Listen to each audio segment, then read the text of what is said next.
Hey, sports bar owners in Tampa, this video is for you. If you don't own a sports bar, go ahead and scroll past. This video will be non-relevant for what you're looking to watch. With that said, let's go into the video. In today's video, I want to go over 4 items that you want to know as a sports bar owner in Tampa, Florida, when you're looking to sell your business. These 4 items are probably the most common questions that I get when people are looking to sell their sports bar business here in Tampa, which includes the whole surrounding area of Hillsborough, Pasco, Pinellas, and even as far north as Hernando counties. Here they are in order. Number 1, the most common question I get by far is, what is my business worth? Not so much as how quick can you sell it or what your commission is. It's what is the business worth? Well, it goes into a whole host of factors, but most of it is going to go into 2 items of what it's worth. Number 1 is, what are the discretionary earnings of your sports bar? This is a fancy word for what does it actually make for you all in? If you're unable to answer this question, you have to stop right here and work with your accountant, get your books in order, because anybody that wants to buy any type of business, the very first thing they're going to want to know is, what does the business make all in? Now, you might hear this term discretionary earnings or seller's discretionary earnings. These are fancy words for what it basically makes for you total as the owner, not the taxable basis. In fact, as a side note, if you value your business only on a taxable basis, you are drastically undervaluing the business. So what are discretionary earnings? Well, there is a formula for it, but in a nutshell and very, very basic, it's the net earnings of the business plus any add backs. Those add backs are your owner's salary, any perks that you're running through the business. As an example, you might have a 401k, a retirement plan, health insurance, perks or things that are beneficial to you as the owner. Also, any one-time non-reoccurring events that aren't indicative of the business going forward to run the business. A good example is, let's say you bought a sports bar, or you started one, and you had to install a brand new walk-in cooler. Well, that's a heavy expense right out the bat. In fact, if you're doing it brand new, it could range $20,000-$25,000 is depending on how big the unit is. That's not a reoccurring expense, but from your taxable basis, you're going to show that against your income to lower your tax basis. These are add backs for you. Also, you're going to have accounting add backs, which you're going to discuss with your accountant and CPA, but common ones are any interest or depreciation, amortization, things of that nature. When you tally all that up and come up with that number is your discretionary earnings. That number is the number that people want to know of what the business makes. Now, the second question I get of what it is and how much the business is worth is, how much does the business really need to make for somebody to be interested? Well, that depends on a person's viewpoint, but in a very broad term, and this isn't for everyone, but in a very broad term, somebody's going to want a business that makes money for them, obviously, has enough to support any debt that is required to purchase the business, whether that be an SBA loan or seller financing, plus any reserves for capital improvements, replacements, stuff like that. So hypothetically, if a person wants to earn, let's just use a round number of $100,000, the debt on that business to actually purchase it is another $100,000, and you need to have probably 20 to 30% for reserve for replacements, operation work, capital, stuff like that. You're going to probably want that 20, 25, maybe as high as 50,000. So if you have a sports bar and it has a discretionary earnings, as we spoke about previously, in that $200,000 to $250,000 level, you have a business you can sell. Now it comes into what it's worth. That is going to go by what's known as comparable sales, and there are ranges. They can be as low as 1.5 times that discretionary earnings, and I've seen them as high as 4+. That is a huge range. If using an example of, let's say you have a sports bar and grill that has that discretionary earnings of $500,000. Maybe you have something that's doing $2.5–3 million top line. You're able to achieve that. That difference in that multiple could mean an extra $1 million+ into your pocket. There's a lot of different factors that go into why one is priced less than higher. We can discuss that on any type of call that you like. Once again, any calls that we do are confidential. There's no obligation, stuff like that. We're here to help. I'll leave some links in the comments below. But it's going to be a multiple of that discretionary earnings. That's what your business is going to be worth.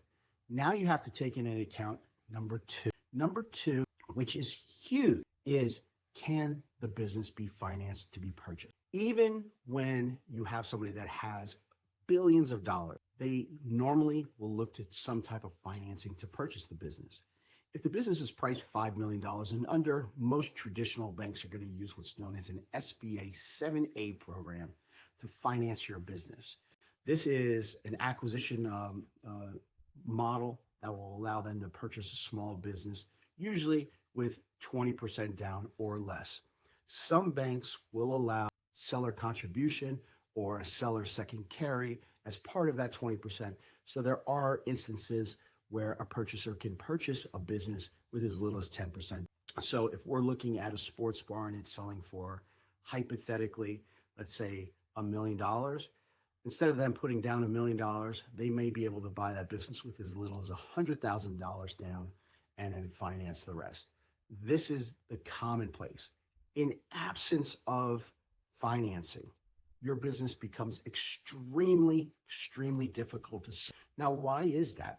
Well, most people are going to want to leverage on their capital, number one. And if you look at statistics, 95% of all businesses that are actually sold sell with some type of financing.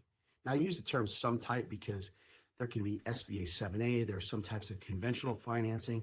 You might even have something that it might look like a cash purchase, but it's a home equity line of credit that's pulled out. There's financing coming from some. There's also seller held financing, and a lot of sellers shy away from this. It's something you should explore. Speak with your attorney and your CPA because there may be benefits for you from a net after-tax basis to at least explore or be aware of what your return can be. And keep in mind, you earn the interest on the way too.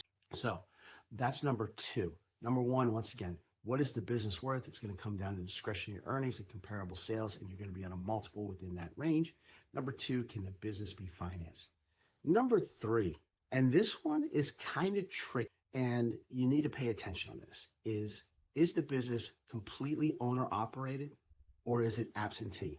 That's a wide spectrum. Now, I want to say up front, even absentee businesses are not absentee.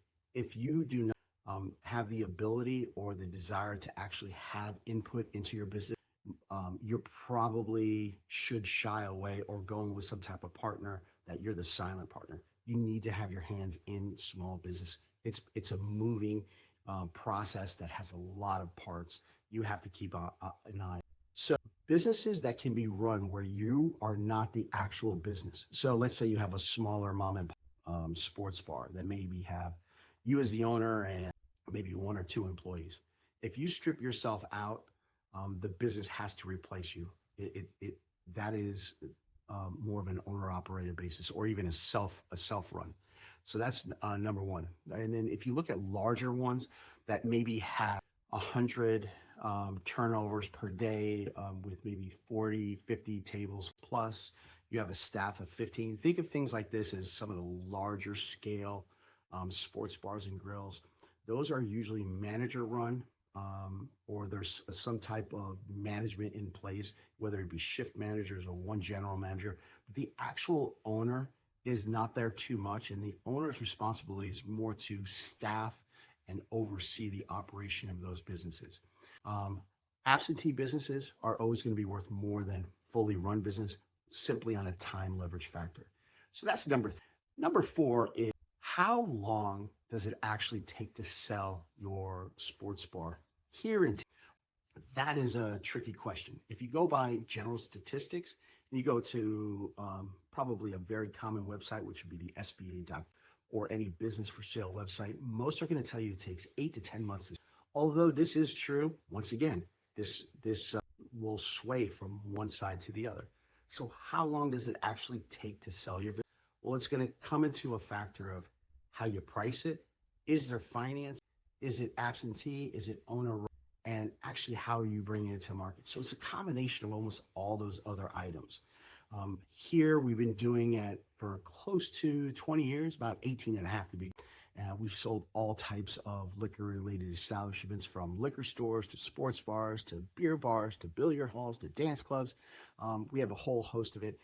If you're dealing with a business broker in your area, whether it's our firm or any other licensed business broker that has been doing this for a while, they probably have a buyer pool that is already looking for your business.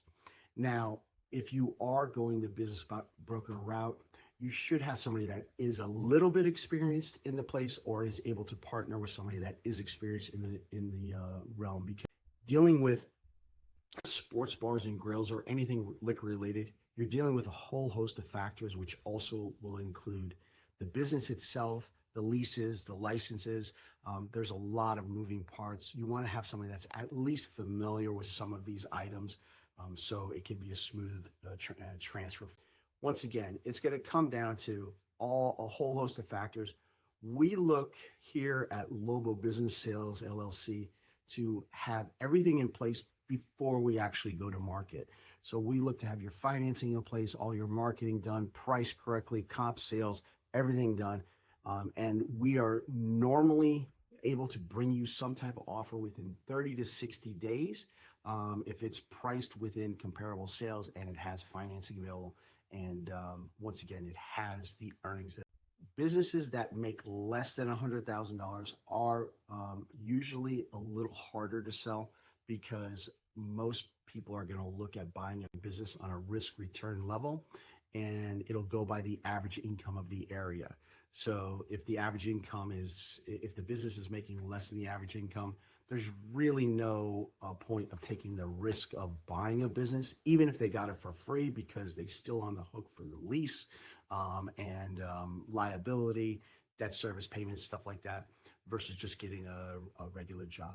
So those are some of the factors. One, what the business is worth, how it's ascertained or calculated. Is the business financed? Is it absentee or owner operated? And why you should most likely use a licensed business broker. Now, just a side note, you can obviously sell your business on your own. There is benefits to that, which the biggest one is you're not paying a brokerage commission, but there are some other items you should take into account, which is, number one, are you pre-screening your buyers? Number two, is it keeping confidential? And the biggest factor is when you are running a business, you have your eyes on the business. That's your taking your time away from that to deal with inquiries and stuff like that, whether a lot of them may not be qualified or quote unquote tire kickers or competitors. These are items that you may want to offset to a licensed business broker. It may be in here. Business broker commissions are negotiable, so they're always dependent upon what two parties agree to. But most of the time, you are going to pay some type of brokerage commission only on the successful sale of a business. So if it doesn't sell, there's no. If we can be of any, here at Lobo Business Sales LLC, we give free initial consultations. They're about 15 minutes long. We can't have longer ones after your initial one, but the first one is just to give you an idea what your business may be worth, can it be sellable, the process involved, and once again, we can answer any questions that you have. I'll leave some links. It's very easy to contact us. You can contact us at lobobusinesssales.com. You can use any of the links below. You can book a free call. Once again, all calls are confidential, complimentary, free of charge of your initial consult. This is Business Broker Dave, and I hope and wish you unlimited success as a sports bar owner in Tampa. But when you are looking to retire, you want to move on to another project, or you simply want to cash out because you may be, give me a call. I have buyers that look for these type of businesses. So if you're looking to sell your sports bar in Tampa Bay, just contact Business Broker Dave at Lobo Business Sales. Thank you and have a great day.